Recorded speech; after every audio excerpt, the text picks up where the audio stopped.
Hello, everybody. I'm Mel Doerr, the Aloha Short Psychic, and I just had a little bit of spare time. So I thought I'd come to you today. And instead of a morning moments with Mel, which I'll do again very soon, I thought it might be nice to do another afternoon with Mel. So I was looking at current events, and I want to touch really quick on something that just came up where President Biden had challenged Donald Trump to a couple debates, and I think they're going to be scheduled for June the 27th and September the 10th.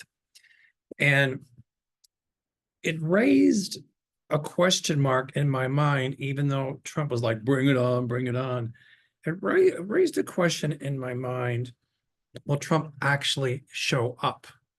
That's number one.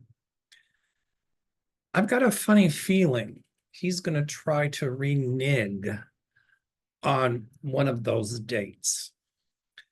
You know, Biden wanted it through a major news outlet like CNN, ABC, one of those. And I think Trump is going to find a way to try to weasel his way out of one of them. I do see a debate, and Donald Trump will try his tactics of over talking somebody, deceive, divert, detract, the D's I come up with.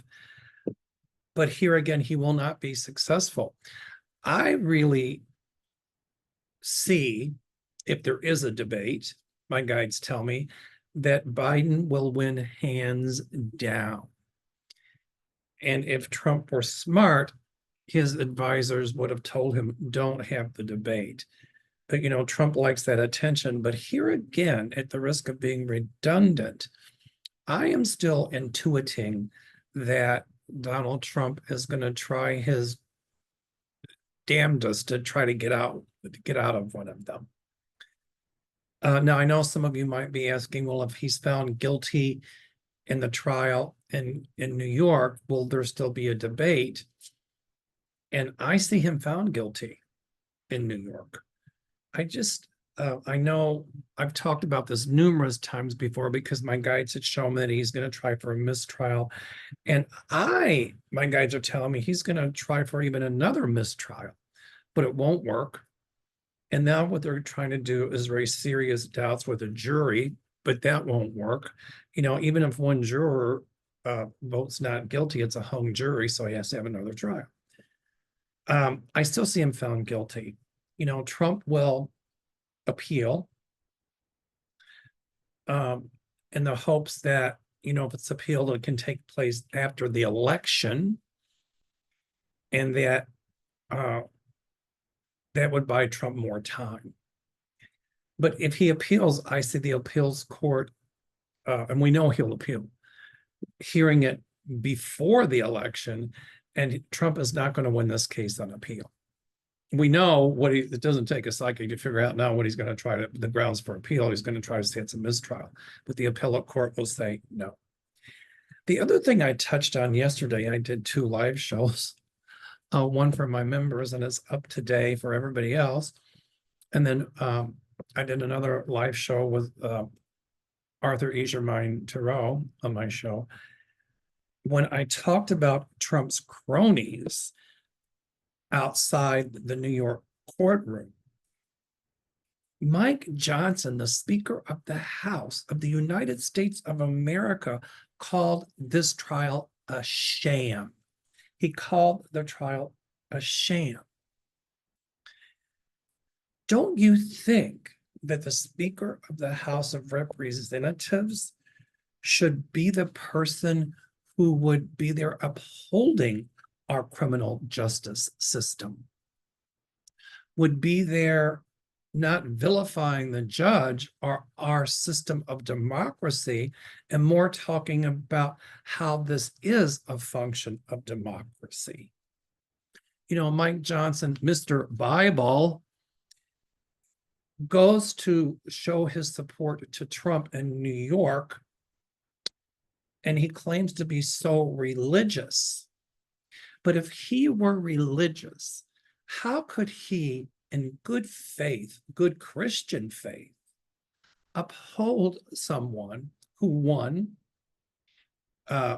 is a criminal. Number two, is having numerous affairs while he's married. And three, having a fling with Stormy Daniels while his wife just had an infant son at home. It looks to me like these people, like Tommy Tuberville, Mike Johnson, Byron Donald, will do anything to hold on to their power. And probably if another candidate who was a real scumball would be up there, they would probably support that person too. This little group of these ultra right wing so-called Christian nationalists, it looks like that they don't really care about our democracy, that they're really trying to kill the rule of law by standing up there and saying the things they've said. And that brings up a question with the other people talking. I mean, like Tuberville, Johnson, did that really violate Trump's gag order?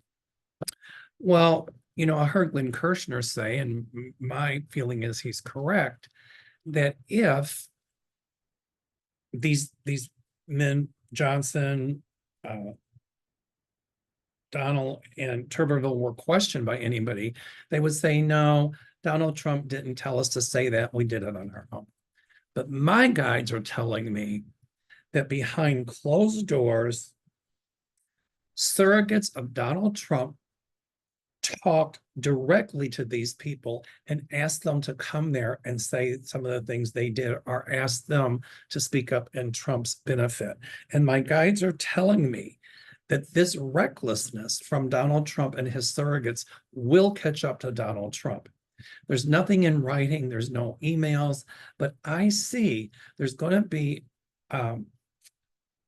some people coming forward, and I don't know, it could be people around Mike Johnson or Tuberville or Donald, who are going to come forward and say that they have direct evidence that Trump's people did talk indeed to these names I've mentioned to get them to come there to vilify, like the judge's daughter, in order to try to change the outcome of this trial for Donald Trump and to incriminate witnesses. That's going to come out, and it's going to come out very, very, very soon. Now, the question remains, will they be able to trace that back up to Trump? And the answer to that is yes. It will come out. It'll take a while, but it will come out. So if that can be proven that that's a violation of Trump's gag order, and I'm not a lawyer, so I don't know what other laws that would violate, but it feels to me psychically as if it would. The thing that's bothersome to me are some of these people like Mike Johnson. Mr. Bible claims to be so religious and so God-fearing, but in my opinion, if he were so religious and so Christian, he wouldn't be behaving the way he's behaving.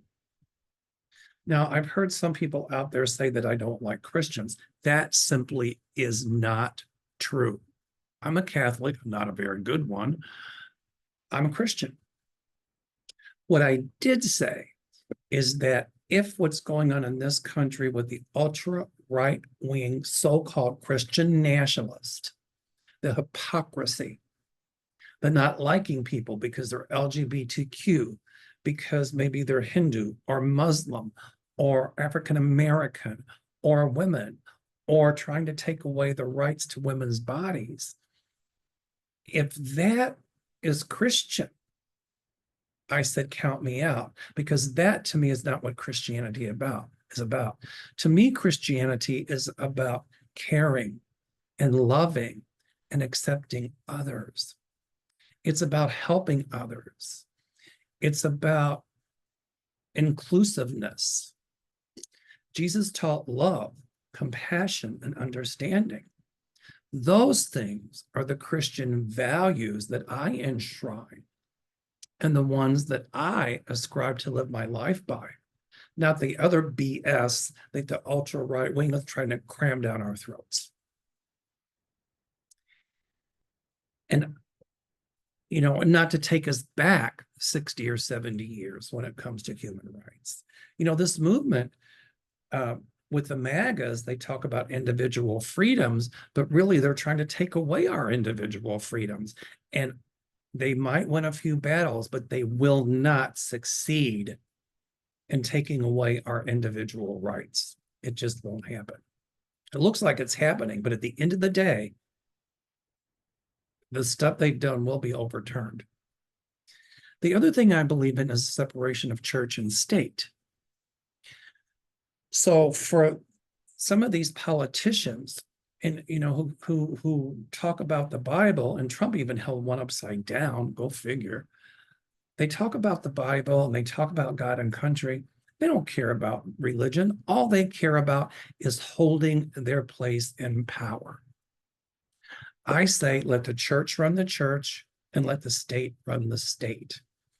And what they're trying to do is appeal to the fundamentalist, but many of the fundamentalist ministers are starting to see through this ruse. And I see a lot more ministers speaking out against what these so-called religious government leaders are trying to do. A lot of ministers will speak out about it. So I say, let the church run the church and let the state run the state. And if the church is going to get, any church for that matter, is going to get hung up in politics, then they should lose their tax status. Their their tax deferred status, not deferred, that's the wrong word, but the exemption from paying taxes. And I do see some legislation coming that will say if churches are going to get involved in politics, then they will have to pay taxes. Our government should not be a pulpit, a bully pulpit for some of these politicians to pander to the small group of people. No, or to anybody for that matter. They need to run our government. In this country, we talk about the theocracy in countries like Iran and Iraq and a lot of the Middle Eastern countries. They talk about Sharia law and how that's happening here. You know what? In my opinion, that's also hypocrisy, because these same people like Mike Johnson, Tuberville, Boebert, a lot of these people, they are doing the same thing here. They're becoming theocrats, and they're trying to push that down everybody else's throat. But ultimately, they will not win. So it's going to be made public that Trump's surrogates did talk to some of these people to go to New York. Okay. So as far as the Michael Cohen testimony is concerned, the defense trying to paint Michael Cohen as a liar and that he's not credible. But I feel the prosecution did an excellent job.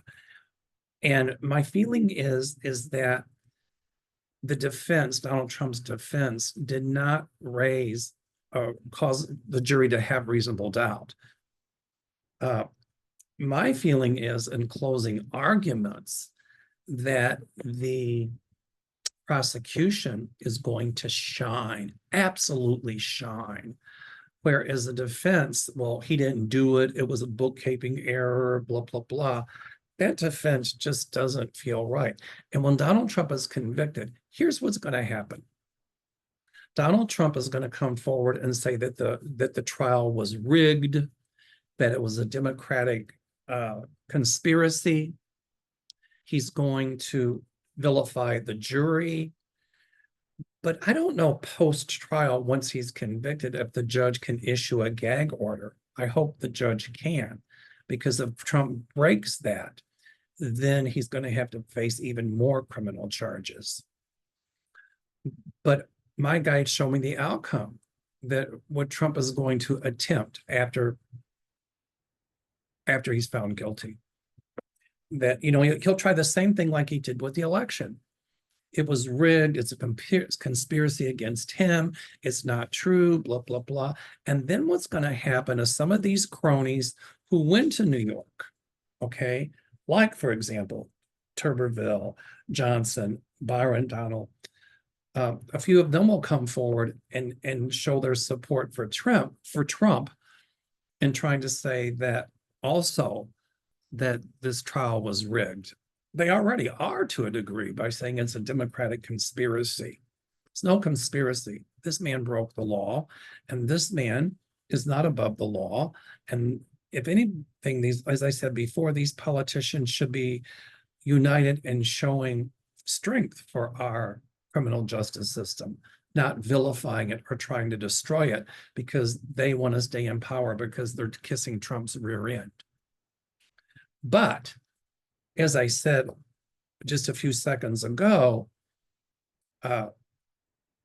when Trump is convicted, he's going to attack the jury, the judge, everybody. Just like he said that the election was rigged, that he won, blah, blah, blah. This is what he's going to do in this case. It's almost a play-by-play of what he did after the election. Trump is a sore loser.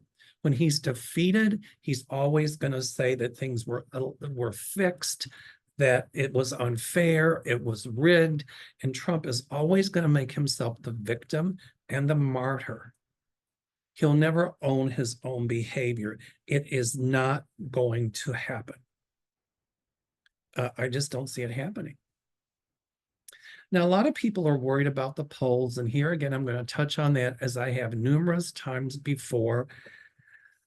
I heard Nancy Pelosi speak a little bit, and they were asking Nancy Pelosi what she thought about Biden debating Trump, and Nancy Pelosi said that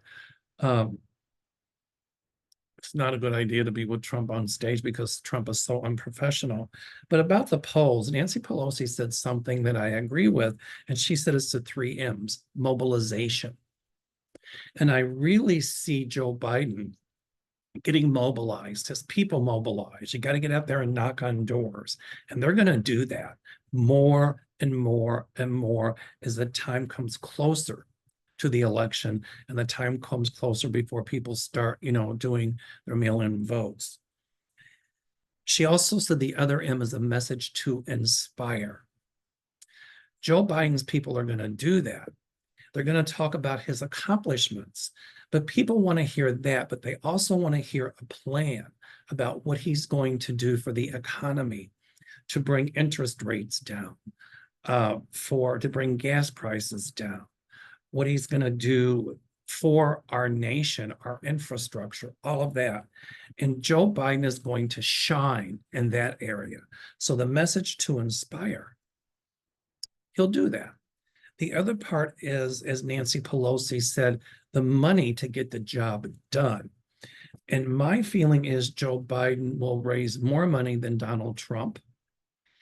I see a blitz coming on television, campaign ads, all kinds of things that are really going to make Trump look bad, but also talking about Biden's plans for our future and moving forward. So I'm not so worried about the polls right now. So the 3 M's, mobilization, message to inspire, and money to get the job done, as Pelosi said. Whereas Donald Trump in his campaign, he's going to be blaming everything on Biden, just like he blamed everything on Obama, like he blamed everything on Hillary Clinton. He's going to talk about Trump and, in his campaign, the message to inspire would be, I'm going to give you the greatest healthcare. I'm going to give you the greatest this. I'm going to give you the greatest that. But it'll be brought up that he said that stuff before. And we're still waiting for his wonderful health care package that he was supposed to come up with it a week or two, after he was elected, and he's going to have it. It's going to come right around the corner. We're still waiting for that. We're still waiting for all the things he's promised that never happened. Never. A lot of the big companies are going to throw their support toward Joe Biden. The unions are going to throw their support to Joe Biden. So Biden is going to have a lot of the huge institutions throwing their support to him. Trump will be able to raise large sums of money from some very wealthy donors, but yet not the amount of money that Biden's going to be able to raise. So I still see Biden winning. That hasn't changed. However, we must get out and vote. That's huge. Because if we sit on our laurels, then Trump could very easily win. I don't think he will. Now, a lot of you out there are going to be saying, well, will he live long enough to be able to do campaigning and this and that, and blah, blah, blah. He really has to watch his health. And I don't wish him harm, but for entertainment purposes only. I've been saying for the past couple of years, my guides have shown me dark clouds around Trump's head area. So I'm not a physician, but that to me would mean that he has to watch areas like that. I don't know if it's stroke, I don't know if it's dementia, I don't know what it is, but he's got some huge health issues coming. I think that process has begun already, but I don't wish him or anybody else harm. But my guides have been showing me that. But still, I'm telling you what my guides are telling me a lot of Trump's campaign strategy will be. The mobilization is not going to be there like Trump thinks it's going to be. It's just his little handful of politicians. A lot of people are nervous too about the MAGAs taking over the Senate. My feeling is no, they will not. I know it's a razor thin majority, but I see the Democrats holding the Senate and taking back over the House. So I see the Democrats controlling all three facets of government at some point. Here again, within the next 3 or 4 years, just like the Tea Party went by the wayside, my feeling is this whole MAGA movement is going to go by the wayside. My guides tell me that. And politicians like Marjorie Taylor Greene, Matt Gaetz, those sorts of people, they're going to be gone. It's funny. We say to ourselves, who's controlling the House? Is it Mike Johnson? No. We know it's Donald Trump. It doesn't take a psychic to tell you that either. And we know that Trump sided with Johnson to keep Johnson from being ousted when Marjorie Taylor Greene tried to get him ousted. And she's going to try that again, but it will not work. But my feeling is that Johnson met with Trump behind closed doors. Now, this is for entertainment purposes only. And Trump told Johnson he would support him against Marjorie Taylor Greene, but in order for me to support you, you have to do this, this, this, and that. And I got a funny feeling behind closed doors that Trump mentioned something about Johnson showing up in New York at some point to show support for Donald Trump. They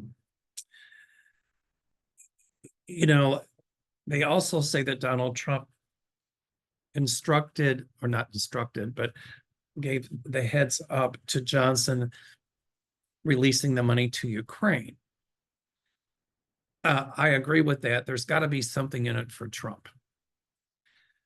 But here again, I see some people in Trump's circle being in touch with Putin and saying, here's what's happening. That's going to come out as well. So, I'm glad that Mike Johnson did release money to Ukraine, and I see Ukraine getting the weapons they want and that sort of thing. But Trump sided with Johnson against Marjorie Taylor Greene because there was something in it for Donald Trump. He didn't do it because he's a nice guy. Donald Trump is transactional. He doesn't give one hoot about loyalty, about caring. He just wants people to be loyal to him. But yet when they confront him with stuff he's done, oh my God, he turns against them. He would throw his own mother under a bus. So, he's Marjorie Taylor Greene was supposed to be so close to him and blah, blah, blah, but he threw her under a bus. And he's going to throw a lot of other people under a bus. And you know what's going to happen? He's going to use Mike Johnson for what he can get, and then he's going to throw Mike Johnson under the bus. Just like he did McCarthy. McCarthy's now thinking, McCarthy's going to open his eyes to what Donald Trump did to him. And McCarthy knows some things behind the scenes that happened. And at some point, McCarthy's going to come forward and release those things to the public. So, there's a lot of people in the Republican Party that really do not like Donald Trump. And they're really tired of marching to Trump's drumbeat. I see the Republican Party, once the MAGAs are gone, being revamped and revised and start putting, the idea on individual freedoms and genuinely helping people and honoring, our freedom of speech, our justice system, and our democracy. And that's not so far down the road. There's still a lot of Republicans working behind the scenes, like Liz Cheney, whose politics I don't like, and a lot of other Republicans working behind the scenes to bring about a restructuring of the Republican Party in a positive way. And that's what I see coming. I also see a third party coming in, something like Progressive Workers' Party or something like that, that's going to be real formidable. Now, a lot of people are wondering about Kennedy in this race. I don't even say his name going on the ballots in certain states. And if anything, he'll take votes away from Trump, not away from Biden. So he really isn't that big of a threat. And, after this, his political career is hogwash. But I do, however, at some point see another Kennedy as president of the United States, just not this one.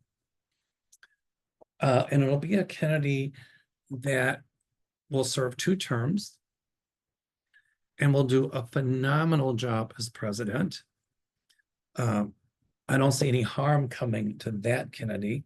And it could be like a great grandson of John Fitzgerald Kennedy or something, who really will be a brilliant statistician, a brilliant politician, and really brilliant with foreign policy, national policy, and all of that. So that's down the road a piece. Our democracy is still in danger. The MAGAs would like nothing more, like with what Johnson did by showing up, or Tuberville, or Byron Donald, to create anarchy, to create chaos. That's what Trump wants. And that's a playbook from Putin. Because if they can create all this chaos, it weakens our country and it weakens our national security. And if they can pull us apart at the seams, then it gives foreign powers the recourse to put their puppets in power. And that's exactly what Putin wants to do here with getting Trump reelected. But it will not work. My guides assure me of that. It will not work. So a lot going on. I just wonder who Donald Trump's defense is going to call for witnesses. We shall see, if any. But my feeling is, after the testimony of Stormy Daniels and Michael Cohen, my feeling is that the prosecution is pretty much finished. So it'll be interesting. This case is going to take another week or 2. So anyway, all right. And I still think, by the way, that in Georgia, Fani Willis will not be taken off as the lead prosecutor or of the case. And I still feel that there's something coming up before the election, and it could be that. I'll talk about Aileen Cannon, loose cannon, in another YouTube show, and the other federal things against Trump. So everybody have a wonderful afternoon. It's a beautiful spring day here in Chicago. And from my office to you, aloha and namaste.